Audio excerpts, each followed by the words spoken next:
भगवान श्री कृष्ण को अनेक नामों से पुकारा जाता है, जैसे वासुदेव, कान्हा, श्याम, गोपाल, द्वारकेश आदि। बताते हैं कि श्री कृष्ण जी के प्रत्येक नाम के पीछे कोई न कोई कथा अवश्य जुड़ी है। उनका एक नाम लीलाधर भी है, क्योंकि कृष्ण जी की बाल लीलाओं से लेकर वयस्क जीवन तक अनेक रोचक घटनाएं देखने को मिलती हैं। इनकी लीला कथाओं को सुनकर अधर्मी भी धार्मिक हो जाता है, नास्तिक आस्तिक बन जाता है। इसी के तहत आज हम आपको भगवान श्री कृष्ण से संबंधित 3 ऐसे रहस्य बताने जा रहे हैं, जिन्हें सुनकर आप भी इनकी भक्ति में लीन हो जाएंगे।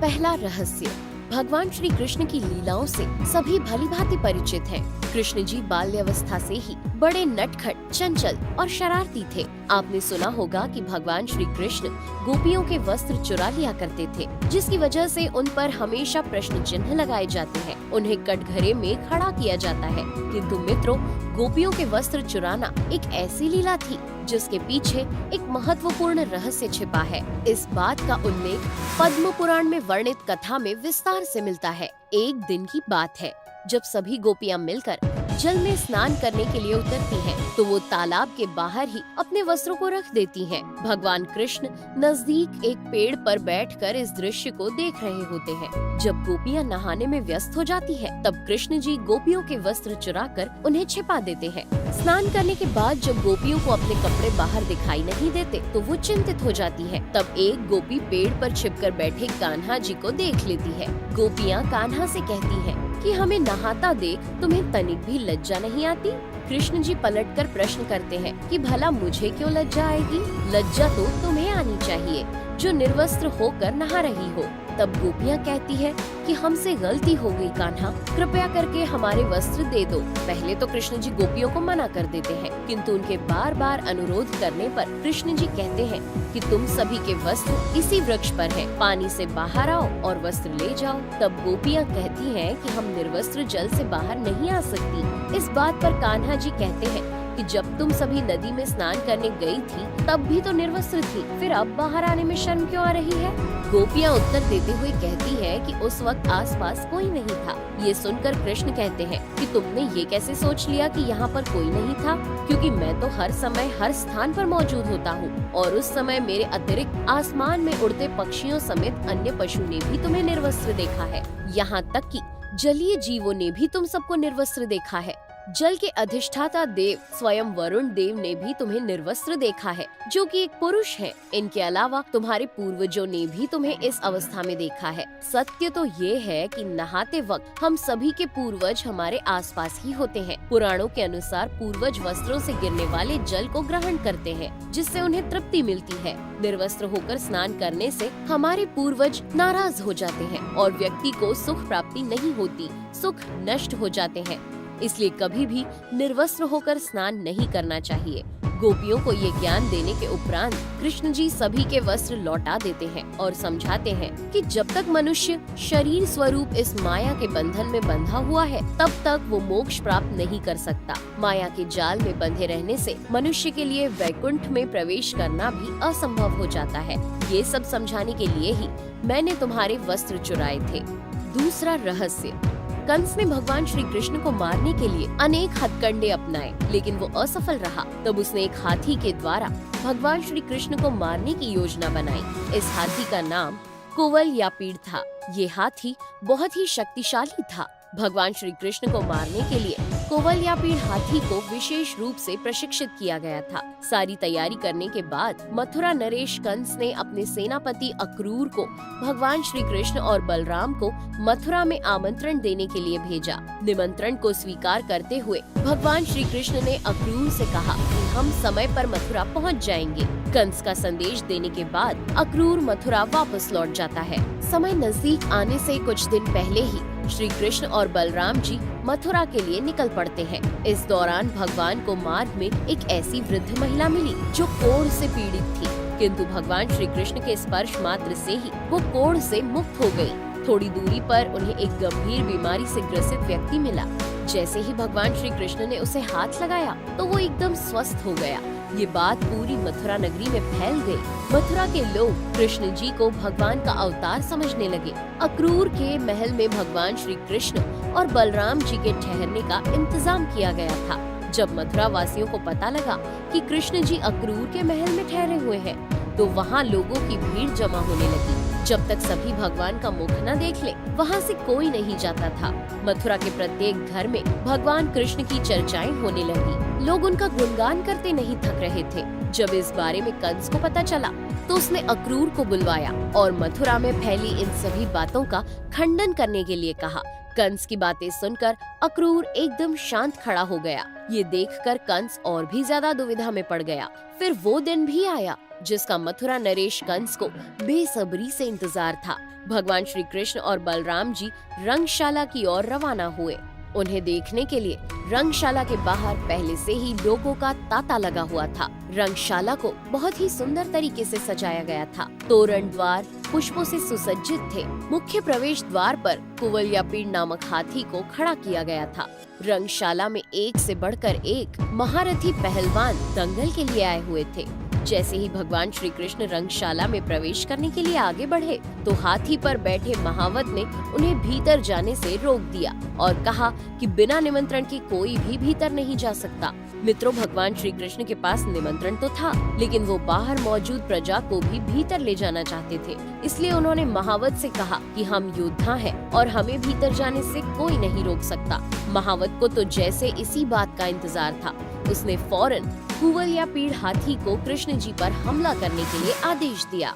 हाथी अपनी सूंड हिलाते हुए भगवान श्री कृष्ण को लपेटने के लिए आगे बढ़ा, किंतु भगवान बड़ी चालाकी से दूर हो गए। वो हाथी की पूंछ की तरफ जाकर खड़े हो जाते हैं। जब तक महावत हाथी को पीछे की ओर मोड़ता, तब तक भगवान श्री कृष्ण हाथी की पूंछ पकड़कर उसे पीछे खींचने लगे। ये नजारा देख वहाँ मौजूद समस्त मथुरावासी भौचक्के के रह गए। वो समझ गए थे कि हाथी को इस तरह खींचने वाला पुरुष कोई आम व्यक्ति नहीं हो सकता। पूरे घटनाक्रम को देखकर सभी मथुरावासी भगवान श्री कृष्ण की जय जयकार करने लगे। ये देखकर महावत को अत्यधिक क्रोध आ गया और उसने हाथी को इशारा किया।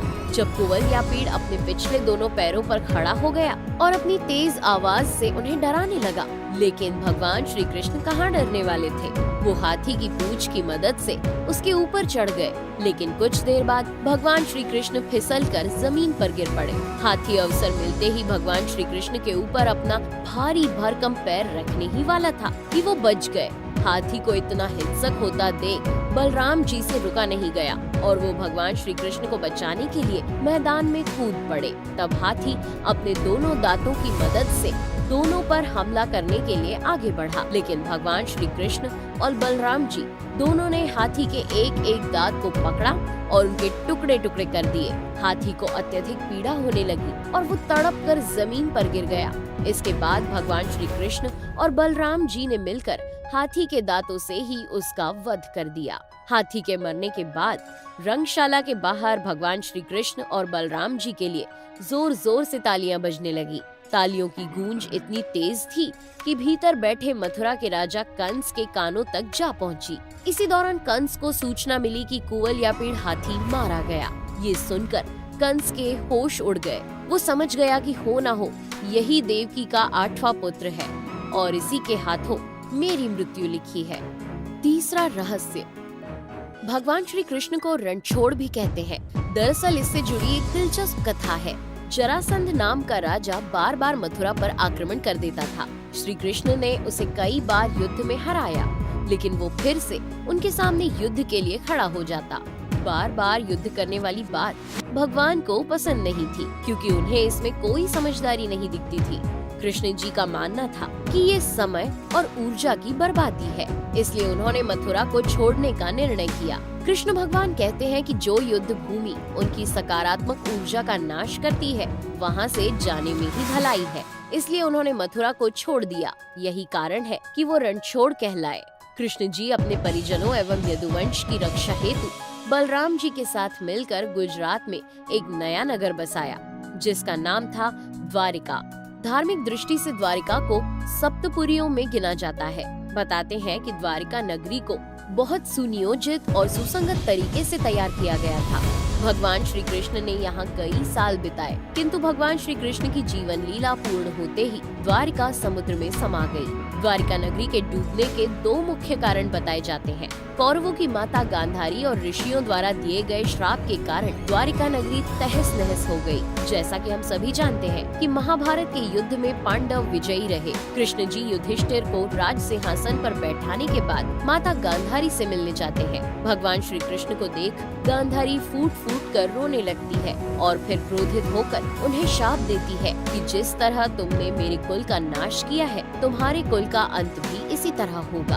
वैसे तो कृष्ण जी चाहते तो वो इस श्राप को निष्फल कर सकते थे, किंतु मानव रूप में जन का मान रखते हुए वो गांधारी को प्रणाम करके चुपचाप वहाँ से चले गए। दूसरा वाकया कुछ इस तरह घटित हुआ कि कृष्ण जी के पुत्र साम अपने मित्रों के साथ हंसी ठिठोली करने में मग्न थे। उसी समय महर्षि विश्वामित्र और कण्व ऋषि वहां पहुंच जाते हैं। ऋषि मुनियों को देखकर साम के मित्र उनका अपमान कर बैठते हैं। वो इन पुण्य आत्माओं से परिहास करते हैं। सभी मित्र मिलकर साम को एक महिला के वेश में तैयार करके उसे महर्षि विश्वामित्र और कण्व ऋषि के सामने ले जाते हैं और कहते हैं कि ये स्त्री गर्भवती है, आप देखकर बताएं कि इसके गर्भ से क्या उत्पन्न होगा।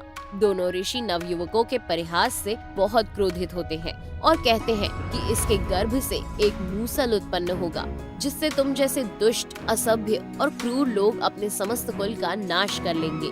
जब इस घटना का भगवान श्री कृष्ण को पता चलता है तो वो बहुत दुखी होते हैं। कृष्ण जी कहते हैं कि ये ऋषियों की वाणी है, व्यर्थ नहीं जाएगी। अगले ही दिन साम से एक मूसल उत्पन्न होता है।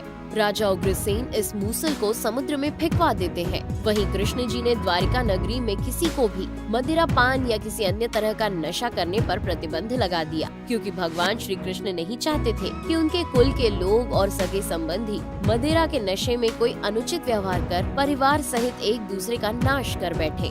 किंतु होनी को भला कौन टाल सकता है। महाभारत युद्ध के 36वें वर्ष में द्वारिका नगरी में अपशकुन बढ़ने लगे, अनुचित गतिविधियां बढ़ गई। कृष्ण जी ने सभी यदुवंशी पुरुषों को तीर्थ पर जाने के लिए कहा। सभी लोग भगवान कृष्ण जी की बात मानकर द्वारिका नगरी से तीर्थ के लिए रवाना हो गए। किंतु प्रभास क्षेत्र में आने पर विश्राम के दौरान इन सभी के बीच किसी बात को लेकर आपस में झगड़ा हो गया। कुछ ही पल में झगड़ा इतना बढ़ गया कि वो मार काट में तब्दील हो गया।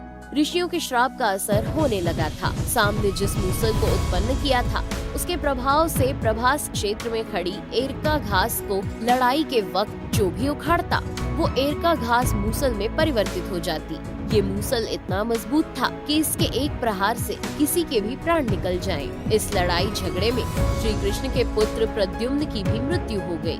सूचना मिलते ही भगवान कृष्ण भी प्रभास क्षेत्र पहुंच गए। अपने पुत्र और प्रियजनों को मृत देखकर श्री कृष्ण जी पहले तो बहुत मायूस हुए, किंतु बाद में उन्हें इतना क्रोध आया कि उन्होंने भी एरका घास उखाड़ ली। हाथ में आते ही घास ने मूसल का रूप ले लिया। इस दौरान जो लोग शेष बच गए थे और जिन्होंने अपने परिजनों को मार डाला था, उनका कृष्ण भगवान ने उसी मूसल से वध कर दिया।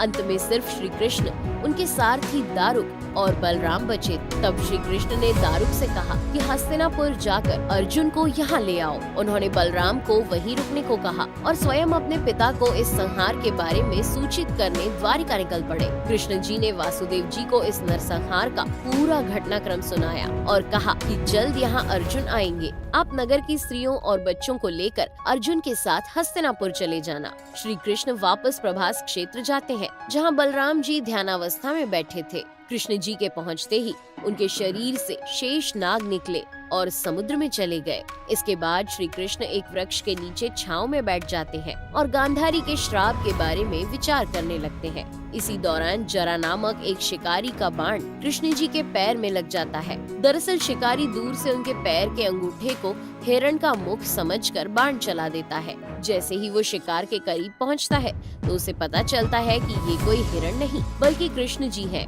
वो कृष्ण जी से क्षमा मांगता है। तब भगवान श्री कृष्ण उसे अभय दान देकर देह त्याग देते हैं। वहीं दूसरी ओर अर्जुन द्वारिका पहुंचते हैं और वासुदेव जी से कहते हैं कि भगवान श्री कृष्ण के आदेशानुसार नगर में शेष बचे सभी लोग हस्तिनापुर चलने की तैयारी करें। ये कहकर अर्जुन प्रभास क्षेत्र में सभी यदुवंशियों का अंतिम संस्कार करने के लिए चले जाते हैं। अगले दिन वासुदेव जी प्राण त्याग देते हैं। अर्जुन उनका अंतिम संस्कार करने के बाद सभी महिलाओं और बच्चों को लेकर द्वारिका से निकल जाते हैं। जैसे ही सभी नगर छोड़कर बाहर निकलने लगते हैं, तो पूरी द्वारिका नगरी समुद्र में समा जाती है। वर्तमान में हुए शोधों से पता चलता है कि प्राचीन द्वारिका नगरी के अवशेष आज भी समुद्र में व्याप्त हैं। उम्मीद करते हैं कि आपको हमारी ये जानकारी बहुत पसंद आई होगी। अगर आपको ये वीडियो पसंद आया हो तो इसे लाइक करें और अगर आप चैनल पर नए हैं तो इसे सब्सक्राइब जरूर करें। Thanks for watching.